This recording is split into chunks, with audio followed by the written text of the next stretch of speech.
Hello everyone, this is Ritu and welcome to study more knowledge. तो आज के इस वीडियो में हम शुरुआत कर रहे हैं एनसीईआरटी ज्योग्राफी की। और क्योंकि मैं ऑलरेडी कुछ चैप्टर्स करा चुकी हूं तो इसलिए मैं वहीं से कंटिन्यू कर रही हूं जहां से मैंने छोड़ा था। तो क्लास 6 की ज्योग्राफी मैं ऑलरेडी करा चुकी हूँ। पुराने वीडियोज़ आपको मिल जाएंगे एनसीईआरटी ज्योग्राफी की प्लेलिस्ट में। इसके अलावा क्लास 7 के भी 2 चैप्टर्स में करा चुकी हूँ। क्योंकि टाइम की शॉर्टेज है तो इसी वजह से हम वहीं से कंटिन्यू करेंगे। तो आज के इस वीडियो में हम करने वाले हैं चैप्टर 3 जो कि है क्लास 7 की ज्योग्राफी का। और ये वाली जो एनसीईआरटी वीडियोस होंगी ये आपकी कुछ डिफरेंट रहेंगी बाकी यूट्यूब पर जो वीडियोस अवेलेबल हैं उनसे। तो इसमें क्या खास रहने वाला है, तो अब क्योंकि सीटेट एग्ज़ाम के ओरिएंटेड हम इसमें प्रिपरेशन करेंगे इसलिए वीडियोज़ अलग होंगी। क्योंकि बाकी लोग पढ़ाते हैं स्कूल एग्ज़ाम्स के हिसाब से, लेकिन हम पढ़ेंगे कॉम्पिटिटिव के पर्पज़ से। और इसमें जो भी आपको बॉक्सेस में साइड में कॉलम्स में जानकारी दी होती है उसको भी मैं इंक्लूड करूँगी। तो कंप्लीट आपका पैकेज रहेगा, ये चैप्टर से कुछ नहीं छूटेगा, सभी इंपॉर्टेंट पॉइंट्स को इसमें इंक्लूड किया गया है। और ऐसे ही हम करेंगे, इसके बाद प्रीवियस क्वेश्चंस भी करेंगे चैप्टर वाइज। तो आज के इस वीडियो में हम कंटेंट करेंगे और नेक्स्ट वीडियो में इसके प्रीवियस क्वेश्चंस करेंगे। तो अच्छे से आपको ये टॉपिक जो है वो समझ में आ जाएगा। तो चैप्टर है आवर चेंजिंग अर्थ, हमारी बदलती पृथ्वी। You can also follow me on social media, Facebook page, Insta ID and Telegram channel, link description में मिल जाएगा। तो आज के इस वीडियो में हम डिस्कस क्या क्या करने वाले हैं यहाँ पर आप देख सकते हैं ओवरव्यू उसका। लिथोस्फेरिक प्लेट्स क्या होती हैं और उनका मूवमेंट जो होता है उसके बारे में जानेंगे। वोल्केनो के बारे में जानेंगे, अर्थक्वेक्स के बारे में जानेंगे, और एक केस स्टडी है गुजरात की जो भुज में भूकंप आया था उसके बारे में जानेंगे। मेजर लैंडफॉर्म्स कौन से हैं, किस तरह से क्रिएशन इनका होता है, इसके बारे में जानेंगे। वर्क्स ऑफ रिवर्स जो हैं, वर्क्स ऑफ रिवर के जो काम होते हैं, मतलब रिवर जब बहती है तो उससे कौन कौन से जो स्ट्रक्चर हैं वो फॉर्मेशन उनका होता है। Work of sea waves, work of ice and work of wind, ये सभी इस चैप्टर में हम डिस्कस करने वाले हैं। तो चलिए आगे बढ़ते हैं। सबसे पहले इंट्रोडक्शन देख लेते हैं। देखो, जब बात आती है अर्थ के चेंज की कि जो पृथ्वी है हमारी वो बदलती रहती है। तो बदलती कैसी रहती है, मतलब कई सारे बदलाव देखने को मिलेंगे आपको। जैसे कि मिट्टी जो है वो अपनी जो संरचना है वो बदलती रहती है, जो उसका कंपोजिशन जो रहता है वो चेंज करती रहती है। इसके अलावा जो नदियां हैं अपना मार्ग बदलती रहती हैं। आप देखेंगे जो गंगा नदी है वो पहले किसी और रास्ते से बहती थी और अब किसी और रास्ते से वो बहती है। तो जिस जगह पर वो पहले बहती थी वो भी आपको स्ट्रक्चर देखने को मिल जाएगा। तो नदियां जो है एक तरह से अपना जो उनका रास्ता है वो बदलती रहती हैं। और उसके चलते क्या होता है, एक तो होता है फॉर्मेशन, यानी कि निर्माण होगा, इसका रिजल्ट जो निकलेगा इनके मार्ग बदलने का, या तो निर्माण होएगा किसी चीज़ का या तो फिर विनाश का कारण ही बनती हैं। तो दो चीज़ें हो सकती हैं, या तो कुछ बन जाएगा या तो फिर विनाश हो जाएगा। तो ध्यान रखेंगे इन पॉइंट्स को इसके बारे में, और आगे हम इन चीज़ों के बारे में पढ़ने वाले हैं। तो सबसे पहला जो टॉपिक था हमारा स्थलमंडलीय प्लेट था, लिथोस्फेरिक प्लेट्स। तो इस टॉपिक में हम जानेंगे movements of lithospheric plates. Lithospheric plate है क्या, इसके बारे में पहले जान लेते हैं। तो हिंदी में कहते हैं स्थलमंडलीय प्लेट, जैसा कि नाम है स्थलमंडल, जो पृथ्वी का ऊपर वाला जो भाग है वो इन्हीं से बना है एक तरह से। तो संपूर्ण स्थलमंडल, जो भूमि वाला जो भाग है पृथ्वी का, लैंड पार्ट जो है वो कई प्लेटों में विभाजित है। जो आप ऊपर से देखते हो ना, ये आपको प्लेन दिखता है, लेकिन ये प्लेन नहीं है, ये प्लेटों में डिवाइड है। और भूभाग के ब्लॉकों को, ये जो इसकी प्लेट्स, ये जो इसके ब्लॉक्स होते हैं अलग अलग, इन्हीं को हम स्थलमंडलीय प्लेट्स के रूप में जानते हैं। मतलब कि जो लैंड पार्ट आप देखते हो ना, ये इक्वल नहीं है, ये अलग अलग ब्लॉक्स हैं। जैसे आप ब्लॉक से कोई स्ट्रक्चर बनाते हो ना, जैसे कोई पेंटिंग बनाते हो, ब्लॉक पेंटिंग जो आती हैं, तो ब्लॉक से जो जोड़ जोड़ के बना देते हो, कुछ इस तरह से ही आप समझ लो कि ऐसे ही होता है क्या, ऐसे ही हमारा लैंड पार्ट होता है ये पृथ्वी का ऊपर वाला भाग। तो इसी को कहते हैं स्थलमंडलीय प्लेट्स। और ये प्लेटें जो है ना बहुत धीमी गति से घूमती हैं, ये घूमती रहती हैं, मतलब इनमें मूवमेंट होता रहता है जो कि हम महसूस नहीं कर पाते। तो ये जो मूवमेंट होता है प्रत्येक वर्ष केवल कुछ मिलीमीटर के लगभग होता है। तो क्योंकि थोड़ा थोड़ा मूवमेंट चलता रहता है इनका, तो वो कुछ मिलीमीटर होता है और उसको हम पता नहीं लगा सकते क्योंकि हमें महसूस ही नहीं होता वो कि मूव कर रही है प्लेट्स। तो ये जो मूवमेंट है ये एक्चुअली पृथ्वी के अंदर पिघला हुआ मैग्मा होता है, जिसके कारण ये मूवमेंट होती है। तो यहाँ पर आप देखें कुछ इस तरह से प्लेट्स हैं पृथ्वी पर, और ये अलग अलग कॉन्टिनेंट आप देखेंगे। देखो ये जो प्लेट्स आप देख रहे हैं ना, ये हैं ये प्लेट्स अलग अलग कलर से जो दिखाई गई हैं, ये अलग अलग कलर से जो प्लेट दिखाई गई हैं ये कुछ इस तरह से हैं, और कॉन्टिनेंट इन्हीं के एक तरह से पार्ट हैं। अब देखोगे यहाँ पर साउथ अमेरिका है, यहाँ पर नॉर्थ अमेरिका है, तो इन्हीं प्लेट्स के अंदर ये बसे हुए हैं। यहाँ पर आप बात करें तो यहाँ पर अफ्रीका है, और यहाँ पर देखो हमारा इंडिया जो है वो यहाँ पर है, ये इसकी प्लेट है ये पूरी यहाँ पर। तो इस तरह से ये प्लेट्स में डिवाइड है, जो भूमि वाला भाग है, जो कि हम क्लियरली नहीं देख पाते हैं। तो स्थलमंडलीय प्लेट बेसिकली भूपटल पर अनेक बड़ी और कुछ छोटी, कठोर और अनइक्वल, एक तरह से कहेंगे हम, ये जो है असमान आकार की प्लेटें होती हैं, जिन पर महाद्वीप एवं महासागर की सतह टिकी हैं। तो महासागर भी जो है ना इसी पर टिके हैं, प्लेट्स पर ही टिके हैं, ऐसा नहीं है सिर्फ महाद्वीप ही है। तो ध्यान रखेंगे इस चीज़ को। तो इनमें से ही क्वेश्चन पूछे जाते हैं थोड़े बहुत। तो बाकी देखो अब एक एग्जाम्पल के तौर पर आप इसको समझ सकते हैं। जो अंदर जो मैग्मा होता है ना, मैग्मा जो पृथ्वी के अंदर होता है वो मूवमेंट करता रहता है। अब वो मूवमेंट करता है तो होता क्या है, उसी का रिजल्ट होता है कि जो प्लेट्स है ना उसकी वजह से ये क्या करती, मूवमेंट करती रहती प्लेट्स भी थोड़ा, जो हमको महसूस नहीं होता। एग्जाम्पल क्या लेंगे, जैसे आप चाय बनाएंगे अगर, तो चाय में उबाल आने पर एक कागज़ की गोली डालें, तो कागज़ की गोली जो होगी ना, जब वो चाय उबलती रहेगी तो वो ऊपर गोल गोल घूमती रहेगी, लेकिन जब ठंडी हो जाएगी तो नीचे बैठ जाएगी। तो वैसे ही ये समझ लो, तो मैग्मा जो है ये गर्म होता है एक तरह से, और ये फिर जो है ऊपर ये इस तरह से वृत्तीय आकार में गति करता रहता है।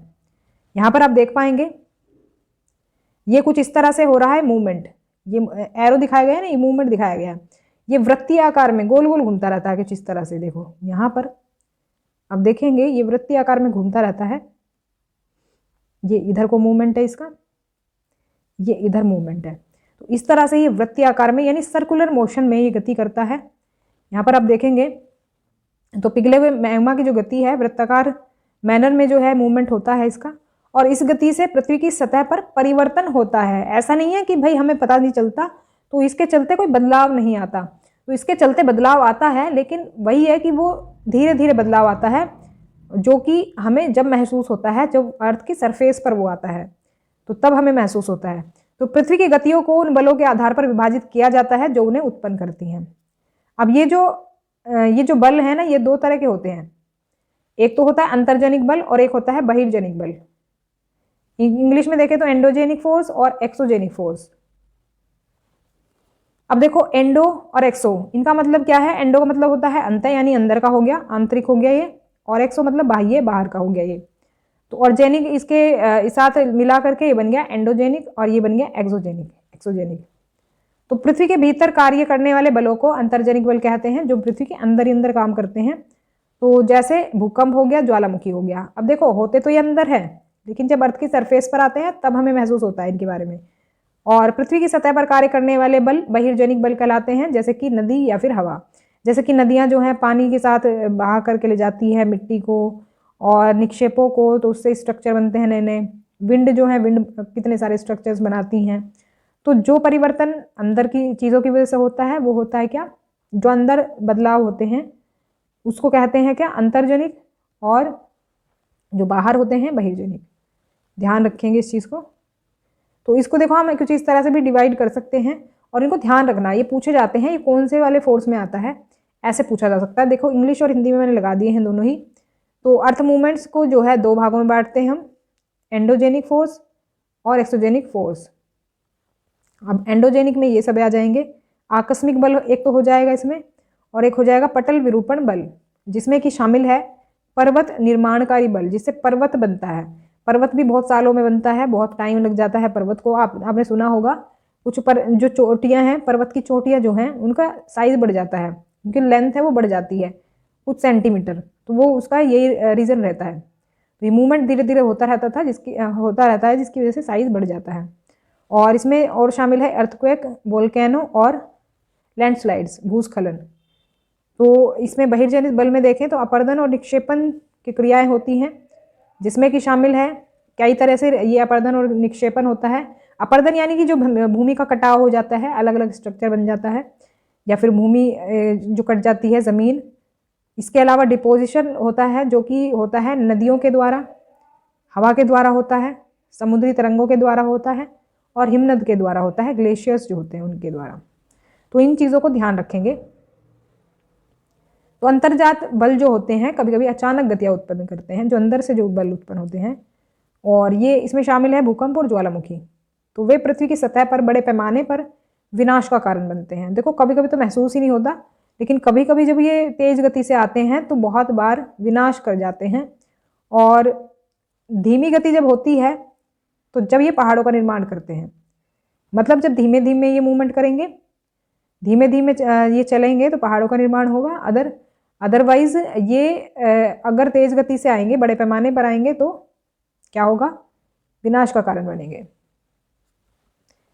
अब ज्वालामुखी के बारे में बात कर लेते हैं। ज्वालामुखी क्या होता है? ज्वालामुखी भूपर्पटी पर खुला एक ऐसा छिद्र होता है जिससे कि पिघले हुए पदार्थ अचानक निकलते हैं। तो ये पृथ्वी की सतह पर बड़े पैमाने पर विनाश का कारण बनता है। देखो यहाँ से अंदर से मैग्मा पिघलता है और देखो ये जगह बनाता हुआ बाहर निकलने लगता है। तो जब ये बाहर निकलता है तो लावा कहलाता है मैग्मा। अब ये लावा जब बाहर आता है तो ये क्या होता है? फैल जाता है, बहुत बड़ी जगह में फैल जाता है। आप चाहें तो यूट्यूब में इसकी वीडियोस देख सकते हैं, आपको मिल जाएगा, लाइव आपको सीन देखने को मिल जाएगा किस तरह से लावा जो है निकलता है पर्वतों से और फैल जाता है बहुत बड़े एरिया में। अब देखो जब मैग्मा जो है वो वो जो लावा है जब ठंडा हो जाता है तो एक तरह से वो परत दर परत बनाता चला जाता है, क्योंकि ये ज्वालामुखी होता रहता है जिस पर्वत पे होगा तो ये परत दर परत बनता चला जाएगा। तो क्या होगा? फिर इससे एक पर्वत जैसा ढेर इकट्ठा होता चला जाएगा। तो ध्यान रखेंगे इस चीज़ को। फिर भूकंप की बात करेंगे। अब स्थलमंडलीय प्लेटों की जो गति होती है जिससे पृथ्वी की सतह पर कंपन होता है, इन कंपनों को भूकंप कहा जाता है। अब देखो कोई चीज़ अगर नीचे मूवमेंट करेगी तो ऊपर तो कुछ तो वाइब्रेशन होगी कि नहीं होगी? तो कोई जो वाइब्रेशन होती है उसी को कहते हैं भूकंप। तो भूकंप का जो उद्गम केंद्र होता है, जहाँ से भूकंप क्रिएट होता है, एक तरह से मतलब स्टार्ट होता है, उसको कहते हैं फोकस पॉइंट, उद्गम केंद्र हिंदी में। तो भूपर्पटी के नीचे वाली जगह होती है, देखो यहाँ पर देख लो, ये तो है ऊपर का सरफेस जो हमें दिखाई देता है येलो कलर से, लेकिन जो रेड वाला ये अंदर वाला हिस्सा है, तो यहाँ से जो है भूकंप होता है स्टार्ट, इसको कहते हैं फोकस पॉइंट। भूकंप के ये नाम आपको ध्यान रखने हैं, इनमें कंफ्यूज नहीं होना है कि एपिसेंटर कौन सा है, फोकस पॉइंट कौन सा है। फोकस पॉइंट से एक भूकंप स्टार्ट होता है। कुछ लोग एपिसेंटर और फोकस पॉइंट में कंफ्यूज होते हैं। और एपिसेंटर क्या होता है? एपिसेंटर को हिंदी में कहते हैं अधिकेंद्र, और जहाँ की ये भू सतह पर निकटतम स्थान होता है, यानी कि जहाँ से फोकस पॉइंट होगा ना स्टार्ट, उसके ऊपर ही ये पॉइंट होगा एपिसेंटर, अर्थ के सरफेस पर। उसके बाद कंपन अधिकेंद्र से तरंगों के रूप में बाहर की ओर जाता है और सबसे बड़ी क्षति आमतौर पर अधिकेंद्र के निकटतम होती है। तो जहाँ पर ये अर्थ का सरफेस होता है फोकस पॉइंट के ऊपर वाला, उसी के आसपास ज़्यादा तबाही होती है और केंद्र से दूर भूकंप की तीव्रता कम होती जाती है। यहाँ पर आप देखेंगे तो अधिकेंद्र वाला जो हिस्सा है ना, इसके आसपास ज़्यादा तबाही होगी, बाकी जो दूर जब होता चला जाएगा ये, तो इसका असर कम हो जाएगा। नेक्स्ट आगे हम देखें तो ये है, हालांकि भूकंप की भविष्यवाणी नहीं की जा सकती, लेकिन इसका जो इफेक्ट है वो कम किया जा सकता है। तो इम्पैक्ट मतलब, तो पहले से हम तैयारी कर सकते हैं इसके लिए। कुछ चीज़ें हम देख सकते हैं कि कुछ चीज़ें नोटिस करें, उससे पता चल जाता है। जब भूकंप आता है उससे पहले जो है पशुओं का जो थोड़ा बिहेवियर थोड़ा चेंज होने लगता है, और मतलब बेचैनी सी उनको होने लगती है। तालाबों में मछलियाँ उत्तेजित हो जाती हैं और सांप भी सतह पर आने लगते हैं। तो ये कुछ इसके हम कह सकते हैं पहले से ही अंदाज़ा इसका लगना शुरू हो जाता है भूकंप आने वाला है। तो भूकंप की तैयारी कैसे कर सकते हैं, ये देखो कुछ टिप्स हैं जो कि आपके डेली लाइफ में भी काम आएंगे, इनको ध्यान रखना। तो भूकंप के दौरान हम कहाँ शरण ले सकते हैं? तो एक तो हमें सेफ जो स्पॉट है वो ढूंढना पड़ेगा, सुरक्षित स्थान। ये हो सकते हैं किचन काउंटर, या फिर टेबल और डेस्क हो सकते हैं, या फिर हो सकते हैं अंदर कोने या दीवार के सामने। इससे हमें दूर रहना चाहिए ऐसे टाइम पर आग वाली जगह से, चिमनी के आसपास के क्षेत्र से, और शीशे और पिक्चर फ्रेम सहित बिखरने वाली खिड़कियों से हमें दूर रहना चाहिए। साथ ही साथ देखो वो जो बिल्डिंग्स होती हैं, ऐसा लगता है कि हाँ अभी पुरानी बिल्डिंग्स हैं, या फिर हमें बाहर आ जाना चाहिए अगर आप किसी बिल्डिंग में रहते हैं। तो ऐसे टाइम पर तैयार रहें कैसे कि अपने दोस्तों और परिवार के सदस्यों के बीच जागरूकता फैलाएं और किसी भी आपदा का आत्मविश्वास से सामना करें। तो अगर उसको कुछ प्रभाव भी होगा तो उसको हम कहीं किसी हद तक नुकसान उसका कम कर सकते हैं। भूकंप या तरंगे 3 तरह की होती हैं, तो ये भी हो सकता है पूछ लिया जाए। वैसे तो ये साइंस से रिलेटेड क्वेश्चन हम कह सकते हैं। ये है कि एक तो होती है अनुदैर्घ्य तरंगे, एक होती है अनुप्रस्थ तरंगे और एक होती है पृष्ठीय तरंगे। इनको अलग अलग नाम दिया जाता है। देखो, पी कहते हैं अनुदैर्घ्य को, एस कहते हैं अनुप्रस्थ को और एल कहते हैं पृष्ठीय को। अब ये साइड में जो कॉलम्स होते हैं ना, वो है ये साइड के कॉलम से भी क्वेश्चन पूछा जाता है, तो मैंने इसमें सारे इंक्लूड किए हैं।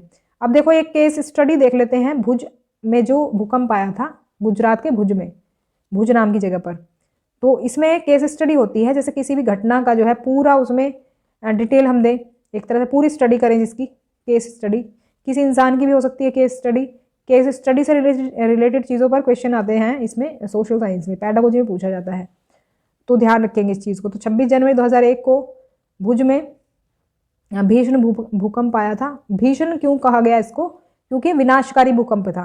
तो क्योंकि ये क्या, कितने पॉइंट तीव्रता इसकी मापी गई थी? 6.9। क्योंकि जो रिक्टर स्केल है उस पर हम तीव्रता इसकी मापते हैं भूकंप की, तो ये 6.9 थी, जो कि काफ़ी विनाशकारी होता है। भूकंप को सिस्मोग्राफ नामक मशीन से मापा जाता है और भूकंप की तीव्रता रिक्टर पैमाने पर मापी जाती है। ध्यान रखेंगे इन पॉइंट्स को।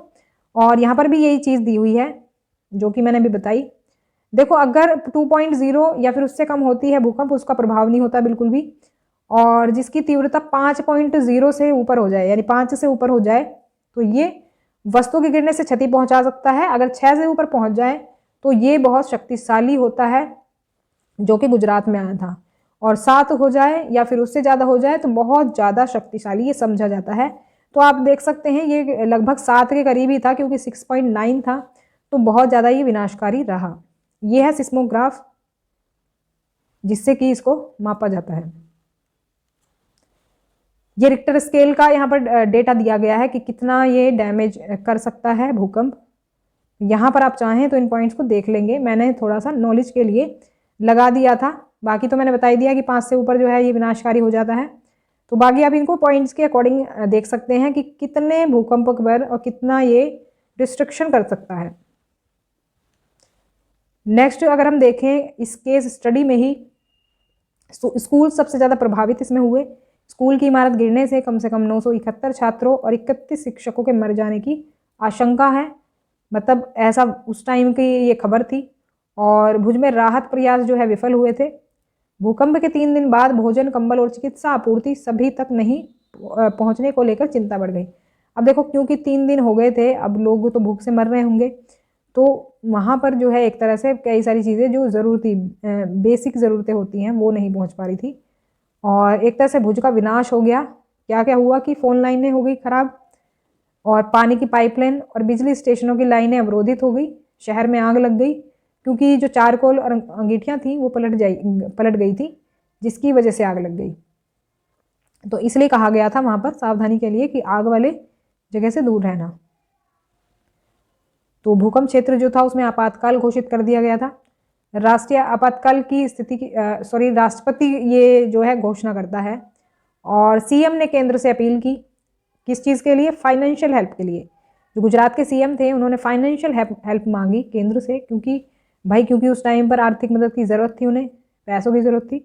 और गुजरात के मुख्यमंत्री ने आपदा से निपटने के लिए केंद्र से वित्तीय सहायता मांगी।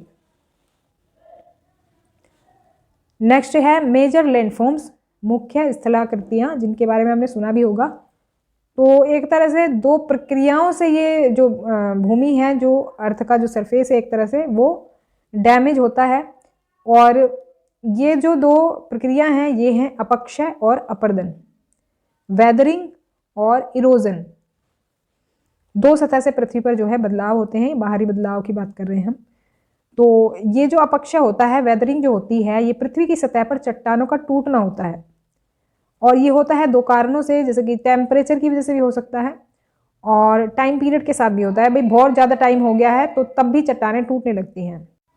अपर्दन जो होता है, अपर्दन से ऐसा माना जाता है कि जो प्राकृतिक कारण होते हैं, प्राकृतिक घटकों से एक तरह से ये होता है भूमि का क्षरण। तो ये जो है ये हो सकते हैं क्या क्या? पानी से हो सकता है, हवा से हो सकता है, बर्फ से हो सकता है, इनके बारे में भी जानेंगे डिटेल में।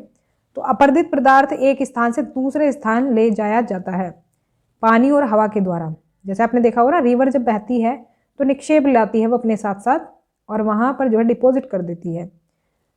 और निक्षेपित पदार्थ जो हैं पृथ्वी की सतह पर विभिन्न भू आकृतियों का निर्माण करते हैं। वो जो निक्षेपित जो होते हैं हवा और पानी के द्वारा पदार्थ, वो अलग अलग तरह का स्ट्रक्चर जो है बना देते हैं, लैंड फॉर्म्स बना देते हैं। तो वेदरिंग की जो हम बात कर रहे थे कि जो चट्टानों का टूटना होता है वो कुछ इस तरह का होता है। तो ऐसे कुछ स्ट्रक्चर बन जाता है चट्टानों के टूटने के बाद। और इरोजन होता है कुछ इस तरह से, मिट्टी का जो कटाव हो जाता है, मिट्टी जो कट जाती है। आप देख रहे होंगे समुद्र का किनारा है ये, और कुछ इस तरह से आप इसमें कटाव देख सकते हैं। अब देख लेते हैं नदी के कार्य। नदी कौन कौन से जो है स्थलाकृतियां बनाती है। तो विभिन्न भू आकृतियां हैं जो नदी के कार्य के कारण बनती हैं। तो इसमें शामिल है क्या?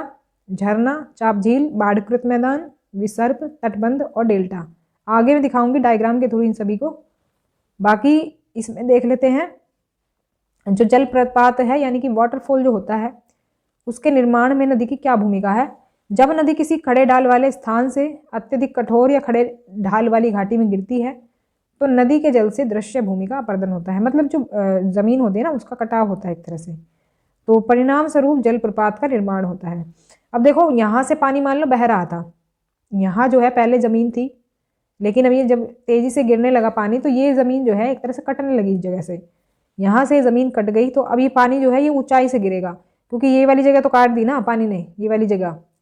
तो अब ये वाली जगह होगी खाली, तो अब जब ये ऊंचाई से गिरेगा तो क्या बन जाएगा? झरना बन जाएगा, वाटरफॉल बन जाएगा।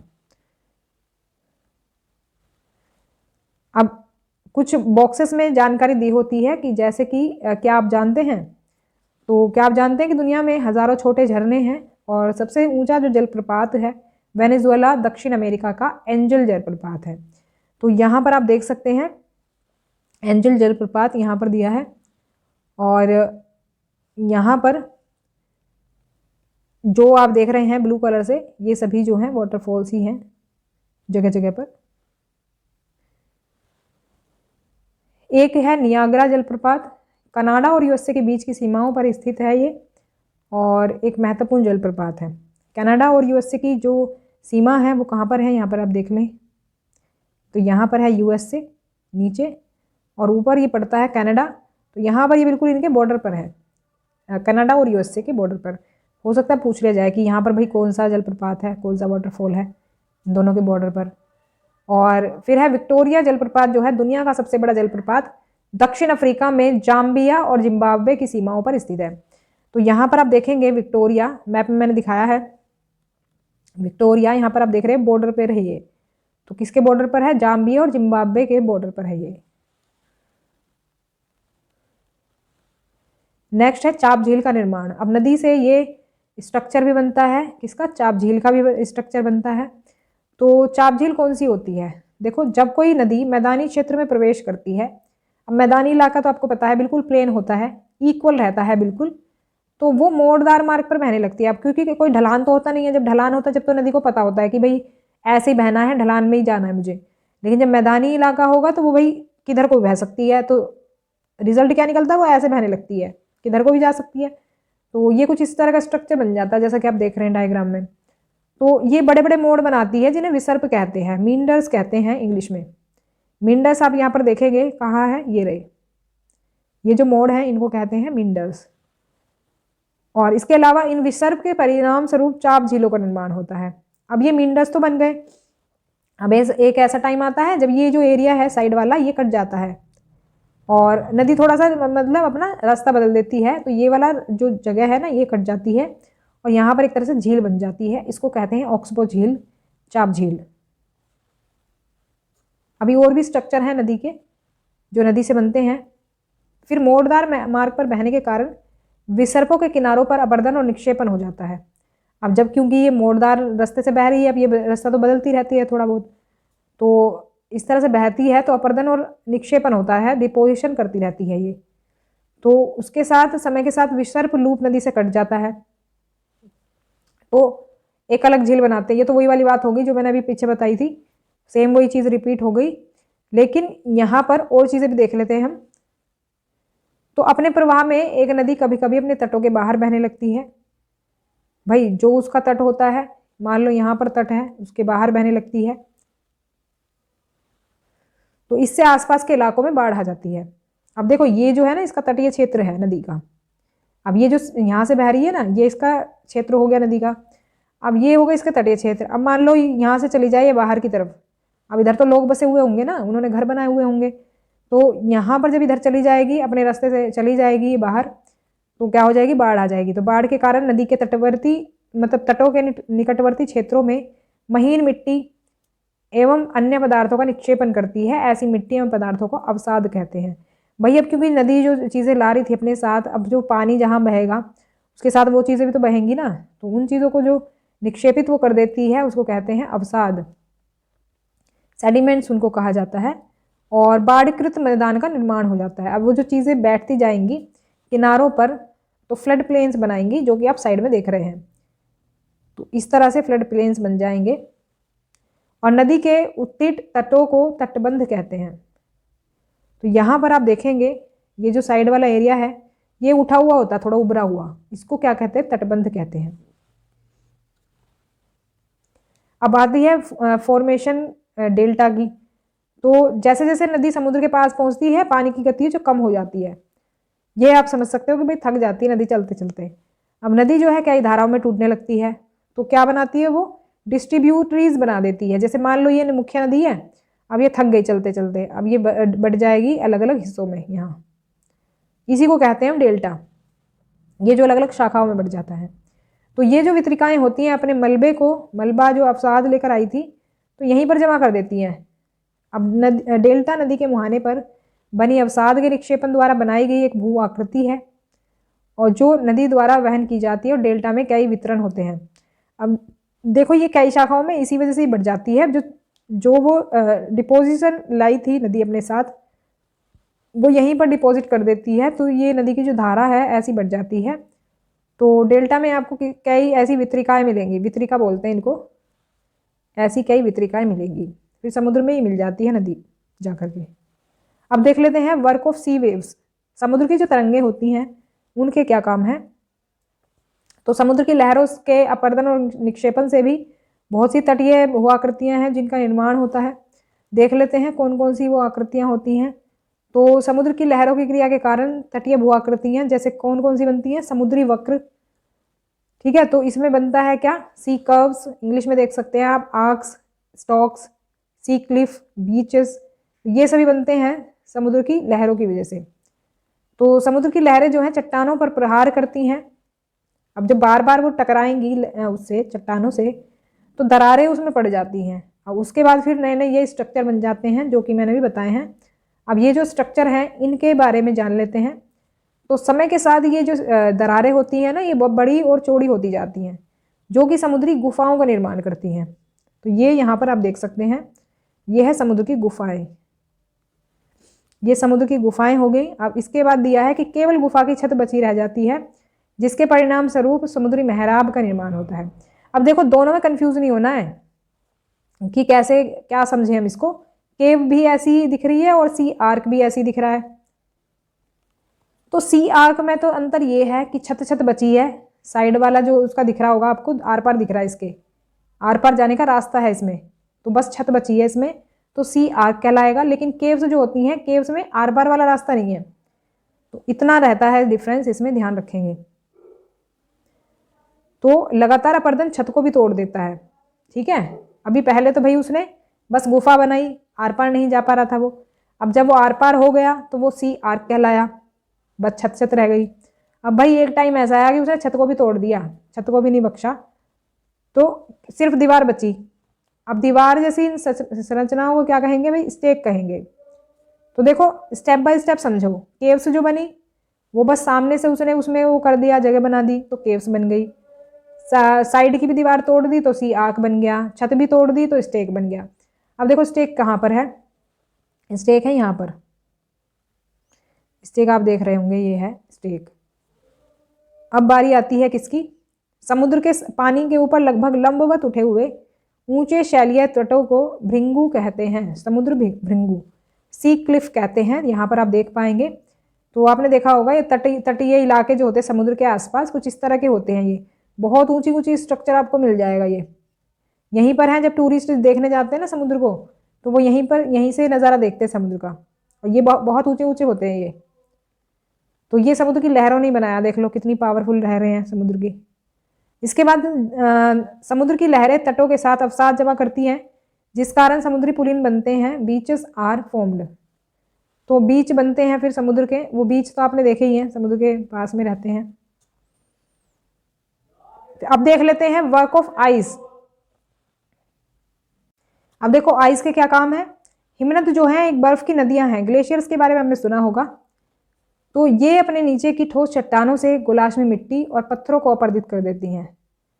तो गुलाश्मी मिट्टी और पत्थरों से भूदृश्य का अपरदन ये करती हैं।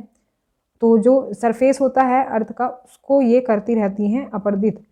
और हिमनद गहरे गर्तों का निर्माण करते हैं। अब क्योंकि देखो ये ऊपर से जो ये बर्फ जमे हुए ग्लेशियर जमे हुए देख रहे हो आप कितने ठोस हैं, तो नीचे का जो इनका ज़मीन वाला हिस्सा होता है ना, इसको ये गला देती है, मतलब एक तरह से हटा देती है, अपरदित कर देती है। तो गहरे गहरे गड्ढे बन जाते, गर्त बन जाते हैं गहरे। और पर्वतीय क्षेत्र में बर्फ पिघलने से उन गर्तों में जल भर जाता है। अब देखो गड्ढे बना दिए इन्होंने, और जब ये बर्फ पिघलेगी, जब गर्मी से थोड़ी सी ये बर्फ पिघलेगी, तो वहां पर क्या होगा, पानी भर जाएगा। अब ये जो पानी भर गया, इससे सुंदर झील बन जाएगी। तो हिमनद के द्वारा लाए गए पदार्थ जैसे छोटे बड़े शैल, रेत एवं तलछट मिट्टी निक्षेपित होते हैं। तो ये जो चीज़ें हैं ये एक तरह से निक्षेपित मिट्टी हम कहेंगे इसको। और ये निक्षेप हिमनद हिमोड़ का निर्माण करते हैं। तो ग्लेशियल मोरेन्स ये बनाते हैं, ये निक्षेप मिलकर के। अब आगे देख लेते हैं पवन के कार्य, वर्क ऑफ विंड।